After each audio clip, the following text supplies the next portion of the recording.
Hi everyone, welcome back to a new episode of Apps Academy.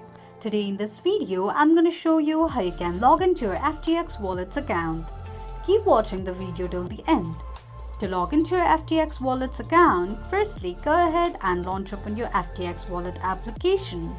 The home page of FTX Wallet application will appear on the screen. Click on little gear icon at the top right corner of the page.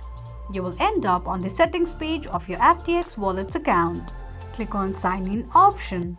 Enter your email address and password associated with your FTX Wallet's account and tap on Sign In. Click on an eye icon to check if you have entered your password correctly or not. In case if you don't remember your password, click on Forgot Password option. You can also sign in to your FTX Wallet's account using your Google or Apple account as well. This is how you can sign into your FTX Wallet's account quickly and easily just in few steps. If you have any thoughts or queries, let us know in the comments section. Don't forget to subscribe to our channel. Also press the notification bell icon so that YouTube will notify you whenever we post a new video. I hope this video was helpful to you. Thank you so much for watching.